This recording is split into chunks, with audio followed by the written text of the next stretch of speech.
أقسم بمواقع النجوم وإنه لقسم لو تعلمون عظيم۔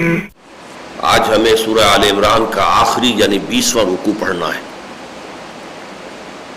یہ قرآن حکیم کے جامع ترین مقامات میں سے ہے۔ حضور نے فرمایا کہ تباہی اور بربادی ہے ان لوگوں کے لیے جو ان آیات کو پڑھے اور ان پر غور نہ کرے۔ تو اس حوالے سے آج ہمیں ان آیات پر ان کو پڑھنا بھی ہے، ان پر غور کرنا ہے۔ ارشاد باری تعالیٰ ہے اعوذ باللہ من الشیطان الرجیم بسم اللہ الرحمن الرحیم ان فی خلق السماوات والارض واختلاف اللیل والنہار لآیات لأولی الالباب الذین یذکرون اللہ قیاما وقعودا وعلی جنوبہم ویتفکرون فی خلق السماوات والارض ربنا ما خلقت ھذا باطلا سبحانک فقنا عذاب النار ربنا انك من تدخل النار فقد اخزيته وما للظالمين من انصار ربنا اننا سمعنا مناديا ينادي للايمان ان امنوا بربكم فآمنا ربنا فاغفر لنا ذنوبنا وكفر عنا سيئاتنا وتوفنا مع الابرار ربنا وآتنا ما وعدتنا على رسلك ولا تخزنا يوم القيامة إنك لا تخلف الميعاد صدق الله العظيم رب اشرح لي صدري ويسر لي أمري واحلل عقدة من لساني يفقهوا قولي اللهم ربنا ألهمنا رشدنا وأعذنا من شرور أنفسنا اللهم ارنا الحق حقا وارزقنا اتباعه وارنا الباطل باطلا وارزقنا اجتنابه اللهم نور قلوبنا بالایمان واشرح صدورنا للاسلام اللهم وفقنا لما تحب وترضى وتقبل منا فانك خير المتقبلين آمین یا رب العالمین۔ آپ میں سے یقیناً بہت سے حضرات کی نگاہوں سے وہ اخباری اعلان گزرا ہوگا جس میں آج کے درس کے لیے میں نے ایک عنوان معین کیا ہے، فطرت سلیمہ اور عقل سلیم کے امتزاج سے ایمان کی تدوین اور ایمانیات ثلاثہ کے باہمی منطقی ربط، اس کی وضاحت در حقیقت آج کے اس سبق میں ہے۔ اس کے ضمن میں چاہوں گا کہ چند بنیادی باتیں ایمان کے بارے میں نوٹ کر لیں، اگرچہ اس کے ضمن میں میری تقاریر بھی ہیں، آڈیوز بھی ہیں، ویڈیوز بھی ہیں۔ ایک مرتبہ اسی جگہ پر 5 دن مسلسل حقیقت ایمان پر میری تقریریں ہوئی ہیں، 1.5 گھنٹے کے وہ خطابات جو ہیں وہ محفوظ ہیں، انگریزی میں بھی ہیں۔ 6 گھنٹے کا میرا بیان جو ہے جو میں نے ریکارڈ کرایا تھا شکاگو میں، حقیقت ایمان پر ہے۔ اور یہ اللہ کا بڑا فضل ہے جو مجھ پر ہوا ہے کہ اس قدر تفصیل میں جا کر ایمان کو موضوع نہیں بنایا عام طور پر کسی نے بھی۔ ہمارے ہاں جو مفکرین ہیں اور خاص طور پر وہ جو داعی حضرات ہیں جو دین کے لیے کام کر رہے ہیں، دین کی دعوت دے رہے ہیں، دین کے غلبے کے لیے یا دین کی اشاعت کے لیے کوشاں ہیں، جدوجہد کر رہے ہیں، ان کا بھی ساری گفتگو کا اصل مرکز و محور اسلام ہے۔ اسلام در حقیقت ایک عمارت ہے۔ اس عمارت کو انسان دیکھتا ہے، کوئی بہت عالیشان محل ہے تو اس کے یہ کمرے ہیں، اس طرح کا معاملہ ہے، کوئی کوٹھی ہے، یہ ڈرائنگ روم ہے، یہ اس کا جو ہے لیونگ روم ہے، یہ بیڈ رومز ہیں وغیرہ وغیرہ۔ لیکن اصل شے جو ہے وہ ہے اس کی فاؤنڈیشن، جس پر کہ نگاہ عام طور پر نہیں جاتی۔ ایمان ہے فاؤنڈیشن، بنیاد۔ اور ہم اس مغالطے میں ہوتے ہیں کہ جب ہم مسلمان ہیں تو گویا کہ ایمان تو ہمیں حاصل ہے، کبھی اگر ہے تو ہمارے عمل میں ہے۔ یہی سب سے بڑا مغالطہ ہے، اور اسی لیے ہماری کوششیں جو ہے ناکام ہو رہی ہیں۔ اس لیے کہ در حقیقت جہاں کمی ہے وہ یہ ہے کہ ایمان نہیں ہے۔ اس حوالے سے میں نے الحمدللہ جیسا کہ میں نے عرض کیا تحدیثاً للنعمہ مجھے اللہ نے توفیق دی ہے کہ اس موضوع پر بڑی تفصیل سے میں نے گفتگو کی ہے۔ ایمان کے بارے میں پہلی بات یہ سمجھ لیجئے کہ اس کے لفظی معنی کیا ہے۔ دیکھیے امن یا امن امنتن یا امنن، اس کے معنی ہوتے ہیں کسی شخص کا امن میں ہونا، اس سے آمنن اس میں فاعل بنتا ہے۔ آمنین محلقین رؤوسکم ومقصرین لا تخافون، تم لازماً عمرہ کرو گے اور داخل ہوگے مسجد حرام میں پورے امن کے اندر، کوئی خوف نہیں ہوگا، کوئی اندیشہ نہیں ہوگا۔ اسی سے باب افعال میں بنتا ہے ایمان، آمن یؤمن ایمانن، اس کے معنی کسی کو امن دینا، اس سے اس میں فاعل ہے مومن۔ مومن کے لفظی معنی ہوں گے امن دینے والا، اور اسی مفہوم میں اللہ تعالیٰ کا نام ہے المؤمن۔ اللہ تعالیٰ کے وہ اسماء کے جو سورہ حشر کے آخر میں آئے ہیں، الملک القدوس السلام المؤمن المہیمن العزیز الجبار المتکبر، المؤمن اللہ کا ایک نام ہے، اس لیے کہ وہ امن عطا فرمانے والا ہے۔ البتہ جیسا انگریزی میں ہوتا ہے کہ ورب کے بعد پرپوزیشنز کی تبدیلی سے مفہوم بدل جاتا ہے۔ ٹو گیو اس کا ایک مفہوم ہے جو سب جانتے ہیں، لیکن ٹو گیو ان ہتھیار ڈال دینا، کسی کی ماتحتی قبول کر لینا، ٹو گیو اپ، کوئی محنت آپ کر رہے تھے، کوئی آپ کا مقصد تھا، آپ نے ترک کر دیا، چھوڑ دیا، گیو اپ۔ تو ٹو گیو کے معنی کچھ اور ہے، ٹو گیو ان کے معنی کچھ اور ہے، ٹو گیو اپ کے معنی کچھ اور ہے۔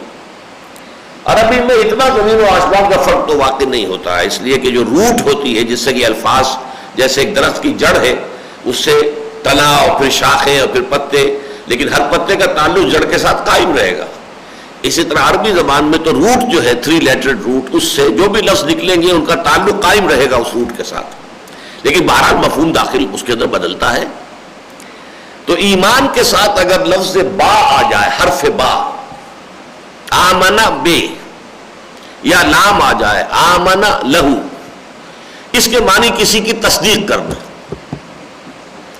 اب یہاں سوال پیدا ہوگا کہ پھر کہاں روٹ کے ساتھ کیا تعلق رہا اس کا؟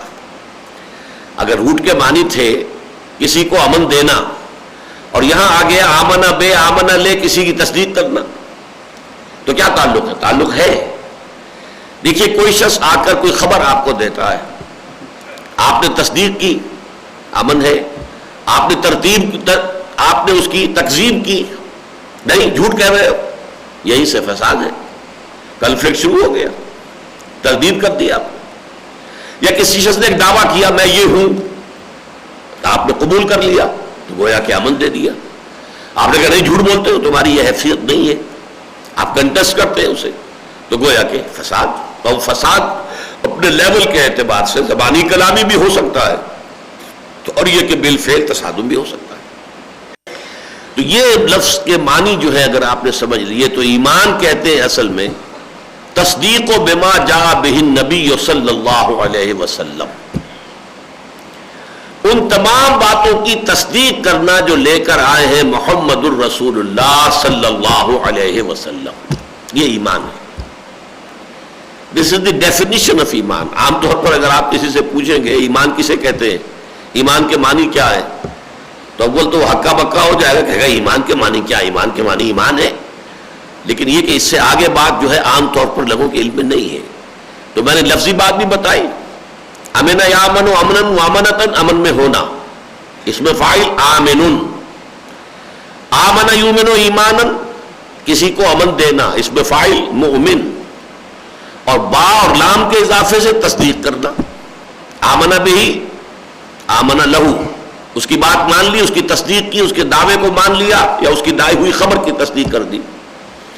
اور اصطلاحاً ایمان مانی ہے انبیاء اور رسل نے جن خبروں کی ہمیں اطلاع دی ہے، عالم غیب کی خبریں، ان سب کی تصدیق کرنا، اور جو تعلیمات وہ لے کر آئے ہیں ان کی تصدیق کرنا، یہ ایمان ہے۔ اس ایمان کی مختلف قسمیں ہیں، یہ ایک لفظ ہے لیکن اس کے اندر یوں سمجھیے کہ اگر آپ اندازہ کریں گے تو مختلف نوعیت کے ایمان ہیں۔ مثلا ایک ایمان ہے تقلیدی،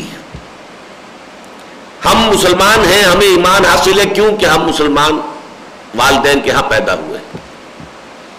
اللہ، رسول، قرآن، جبرائیل، جنت، دوزخ، آخرت، یہ ساری چیزیں جو ہیں ہم نے اپنے والدین سے سنی ہے. اور یہ کہ ہماری گھٹی میں پلا دی گئی ہے. پیدا ہوتے ہی ہم نے ایک کان میں ہمارے اذان دی گئی، دوسرے میں اقامت کہی گئی. ظاہر بات ہے کہ یہ ایمان ہمارا تقلیدی ہے. ایک ایمان ہے اکتسابی.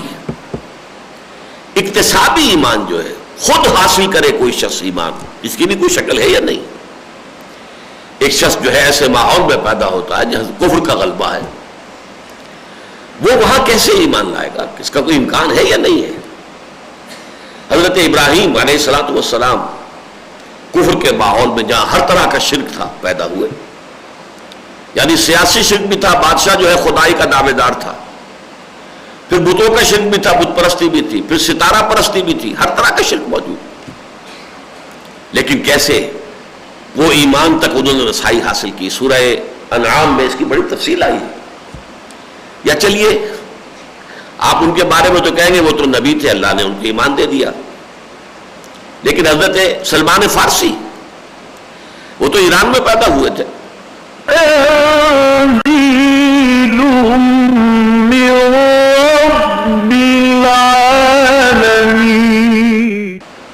اور ان کا باپ جو ہے وہ آتش کدے کا کوئی بڑا اہم جو ہے وہ پجاری، یعنی ان کی ریلیجس ہائرارکی میں عہدیدار تھا.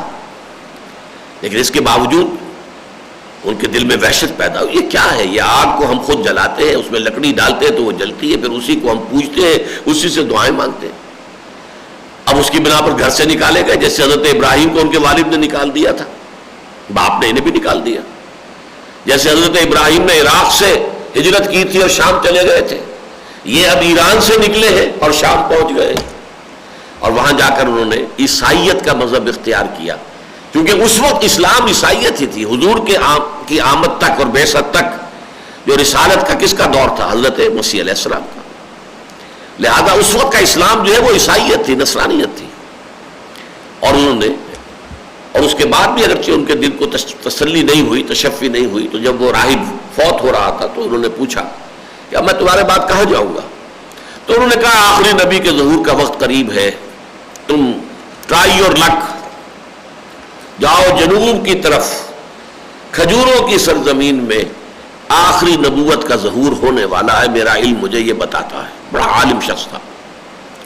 اب وہ عرب کی طرف چلے، قافلے پر ڈاکوؤں نے حملہ کیا، لوٹ لیا، ان کو گرفتار کیا، غلام بنا کر بیچ دیا. لیکن خریدا کس نے؟ ایک یہودی نے جو مدینے کا رہنے والا تھا. گویا مدینے پہنچ گئے لیکن آئے ہیں غلامی کی حالت میں، زنجیر پڑی ہوئی ہے. اب خبریں تو سن رہے ہیں کہ کسی نے مکے میں اعلان کیا ہے نبوت کا، لیکن ظاہر بات ہے ان کے پاؤں میں تو غلامی کی زنجیر ہے، یہ تو مکے تو نہیں جا سکتے. تو میں یہ کہا کرتا ہوں، اگرچہ یہ کہ اس کو بلا تشبیہ سمجھنا چاہیے کہ وہ ہم جو کہتے ہیں کہ پیاسا کنویں کے پاس جایا کرتا ہے، کنواں تو پیاسے کے پاس نہیں آتا. حضرت سلمان فارسی کے ضمن میں میں کہہ سکتا ہوں کہ کنواں چل کر پیاسے کے بعد آیا ہے. یہ تو مدینے کے اندر جو ہے محصور ہے، یوں سمجھیے وہاں اسیر ہے، غلام ہے. حضور مدینے تشریف لائے ہجرت فرما کر، تو گویا کہ کنواں چل کر پیاسے کے پاس آ گیا. بہرحال وہ لمبی بات ہو جائے گی تفصیلات میں جانے سے. یہ جو سلیم الفطرت انسان ہوتے ہیں، یہ کفر کے گھٹا ٹوپ اندھیروں میں رہنے کے باوجود کیسے وہ ایمان تک رسائی حاصل کرتے ہیں؟ یہ ہے اصل موضوع ان آیات کا. یہ اکتسابی ایمان، یہ اکتسابی ایمان ہے در حقیقت جنہیں ہم کہتے ہیں صدیقین کا ایمان. یہ جو سورہ فاتحہ میں بھی آیا ہے کہ ایک لوگ ہیں منعم علیہم اہدنا الصراط المستقیم صراط الذین انعمت علیہم غیر المغضوب علیہم ولا الضالین. تو یہ منعم علیہم کون لوگ ہیں؟ سورہ نساء میں فرمایا گیا اولئک مع الذین انعم اللہ علیہم من النبیین والصدیقین والشہداء والصالحین. یہ چار مرتبے ہیں انسانوں کے، سب سے اوپر انبیاء، پھر صدیقین، پھر شہداء، پھر عام صالحین اہل ایمان.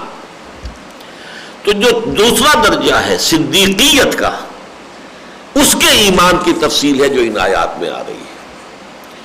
جو در حقیقت اپنی فطرت سلیمہ اور عقل سلیم کی رہنمائی میں خود ایمان تک پہنچ جاتے ہیں، اور جب نبی کی دعوت ان کے کان میں آتی ہے تو انہیں اپنے دل کی بات محسوس ہوتی ہے کہ دیکھنا تقریر کی لذت کے جو اس نے کہا، میں نے یہ جانا کہ گویا یہی میرے دل میں تھا، لہذا فوراً تصدیق کرتے ہیں۔ جیسے کہ حضرت ابو بکر کے بارے میں حضور نے فرمایا کہ میں نے جس کے سامنے بھی ایمان کی دعوت رکھی اس نے ذرا سا توقف تو ضرور کیا، کم کیا زیادہ کیا، سوائے ابو بکر کی کہ اس نے ایک لحظے کا توقف کیے بغیر میری تصدیق کر دی۔ کیسے کر دی؟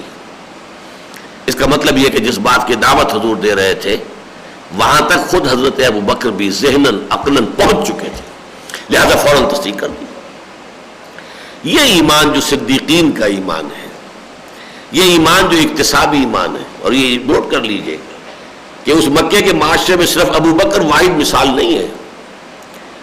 حضرت عمر کو جو ایمان نصیب ہوا، آپ کو معلوم ہے کہ ان کی ہمشیرہ فاطمہ بنت خطاب، ان کے ذریعے سے ان کے شوہر سعید ابن زید رضی اللہ تعالی عنہما، ان کے جو والد تھے زید بن عامر بن نفیل، یہ بھی اس قسم کے لوگوں میں سے تھے کہ کفر کے اور شرک کے بدترین گھٹاٹوپ اندھیروں میں رہنے کے باوجود موحد کامل تھے۔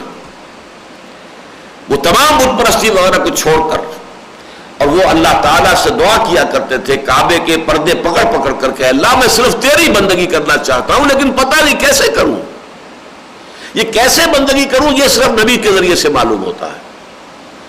اگر کہیں وہ ان کی زندگی وفا کرتی حضور صلی اللہ علیہ وسلم کی بعثت تک، تو آپ کا کیا خیال ہے، کیا وہ ابو بکر صدیق ہی کی طرح رضی اللہ تعالی عنہ ایمان نہ لے آتے فوراً؟ انہیں تو ایسے محسوس ہوتا ہے جیسے پیاسے کو پانی مل گیا ہے، کہ میں اس کی طلب میں تھا، میں اس کی تلاش میں تھا، وہ تو گویا کہ میرے لیے تو وہ اللہ تعالیٰ کی طرف سے نعمت مترقبہ ہو گئی، تو وہ اس میں پھر پوچھتا نہیں ہے، دلیلیں نہیں مانگتا ہے، کوئی معجزہ طلب نہیں کرتا ہے، فوراً ایمان لاتا ہے، اس لیے کہ وہ اس کے اپنے دل کی آواز ہے۔ یہ جو اکتسابی ایمان ہے، اور ایمان کے ضمن میں ایک اور بنیادی بات نوٹ کر لیں پھر ہم آیات کا مطالعہ شروع کریں گے، کہ ایمانیات میں اگرچہ ہم تین حصوں میں اسے تقسیم کرتے ہیں، ایمانیات ثلاثہ، ایمان باللہ یا توحید، ایمان بالآخرہ یا معاد، ایمان بالرسالت۔ رسالت میں پھر انبیاء، رسل، کتب، یہ ساری چیزیں آ جائیں گی، فرشتہ بھی اسی میں آئے گا، اس لیے کہ وحی کا لانے والا فرشتہ ہے۔ ایمان بالرسل، ایمان بالانبیاء، ایمان بالکتب، ایمان بالملائکہ، یہ سب کیا ہے؟ ایمان بالرسالت کے اجزاء ہیں۔ ایمان بالآخرت کے بعث بعد الموت، حشر و نشر، حساب کتاب، جزا و سزا، جنت اور دوزخ، یہ سب کیا ہے؟ یہ ایمان بالمعاد یا ایمان بالآخرہ کا حصہ ہے۔ اللہ کا ایمان، اللہ کی توحید، اللہ کے اسماء و صفات، ان تین ایمانیات میں یہ جان لیجئے کہ اصل ایمان، جڑ کا ایمان، بنیادی ایمان جو ہے وہ ایمان باللہ ہے۔ اسی لیے ایمان مجمل کے الفاظ آپ نے یاد کیے ہوگے بچپن میں، آمنت باللہ کما ہوا باسمائہ و صفاتہ وقبلت جمیع احکامہ اقرار باللسان و تصدیق بالقلب۔ کسی اور ایمان کا تذکرہ ہی نہیں، نہ ایمان بالرسالت کا، نہ ایمان بالکتب کا، نہ ایمان بالملائکہ کا، نہ بعث بعد الموت کا، کچھ بھی نہیں۔ وہی ایمان جب مفصل بنتا، ایمان مفصل، آمنت باللہ و ملائکتہ و کتبہ و رسلہ والیوم الآخر والقدر خیرہ و شرہ من اللہ تعالی والبعث بعد الموت۔ مفصل ایمان یہ ہے، اس میں تمام آرٹیکل آف فیتھ آ گئے، لیکن مجملاً ایمان کیا ہے؟ ایمان باللہ، آمنت باللہ کما ہوا باسمائہ و صفاتہ۔ میں تصدیق کرتا ہوں اللہ کی، میں مانتا ہوں، تسلیم کرتا ہوں اللہ کو جیسے کہ وہ اپنے اسماء و صفات سے ظاہر ہے، اور میں نے قبول کیا اس کے سارے احکام، قبلت جمیع احکامہ، اقرار باللسان و تصدیق بالقلب، میں زبان سے اقرار کر رہا ہوں اور دل سے تصدیق کرتا ہوں۔ یہ ایمان مجمل ہے۔ تو گویا کہ ایمان اصل جو ہے وہ ایمان باللہ ہے، توحید پر ایمان، اللہ پر ایمان، اس کی ذات و صفات پر ایمان۔ باقی ویسے بھی ایمان بالآخرہ کیا ہے؟ اللہ کی صفت عدل کا ظہور ہے، نیکوں کو ان کی نیکی کی جزا دے، بدوں کو ان کی بدکاری کی سزا دے، یہ اللہ تعالیٰ کی صفت عدل ہے۔ العدل اللہ کے ناموں میں سے، اس کا ظہور آخرت ہے۔ نبوت و رسالت کیا ہے؟ یہ اللہ تعالیٰ کی صفت ہدایت کا وہ الہادی ہے، ہدایت دینے والا ہے. تو اللہ تعالیٰ کی صفت ہدایت کا تکملہ، تتمہ، اس کا ایک اتمام اور تکمیل جو ہے وہ ہوتی ہے انبیاء اور رسول کے ذریعے سے. تو صفت ہدایت کا مظہر رسالت، صفت عمل کا مظہر آخرت، باقی اصل جو ہے ایمان باللہ ہے. اب یہ اللہ پر ایمان کا جہاں تک معاملہ ہے اس کو نوٹ کر لیجئے. اگرچہ یہودی، عیسائی اور مسلمان متکلمین انہوں نے ہستی باری تعالیٰ کے ضمن میں عقلی اور منطقی دلائل کے بڑے انبار لگائے ہیں. علم کلام کسے کہتے ہیں؟ اسکالسٹسزم. یہ ایک خاص شعبہ ہے علم کا. ایک علم تفسیر ہے، ایک علم حدیث ہے، ایک علم فقہ ہے، ایک علم کلام ہے. علم کلام کیا ہے؟ کہ جو ایمان کی بنیادی باتیں ہیں ان کا عقلی طور پر اس بات کیا جائے، عقل کے ساتھ اس کا مطابقت ثابت کی جائے، کہ معلوم ہو کہ یہ چیزیں جو ہے عقل کے ساتھ مطابقت رکھنے والی ہیں. یہ کوشش جو لوگ کرتے رہے انہیں متکلمین کہتے ہیں. متکلمین یہودیوں میں بہت بڑے بڑے متکلم پیدا ہوئے، عیسائی متکلمین بہت بڑے بڑے، مسلمان متکلمین. لیکن اللہ کی ہستی پر جتنے دلائل دیے گئے ہیں منطقی اعتبار سے، اس کے بارے میں کانٹ جو ایک بہت ہی یوں سمجھیے کہ فلسفے کی دنیا میں عظیم انقلاب کا عالم بردار سمجھا جاتا ہے، اس نے یہ ثابت کر دیا کہ ان میں سے کوئی دلیل بھی قطعی نہیں ہے. برہان جو ہے وہ تو جیسے کہ لوہا لوہے کو کاٹتا ہے، منطق کی دلیل کو منطق کاٹ دیتی ہے. اللہ کی ہستی میں کوئی دلیل نہیں دی جا سکتی، عقلی نہ نقلی، جسے عقل کاٹ نہ دے.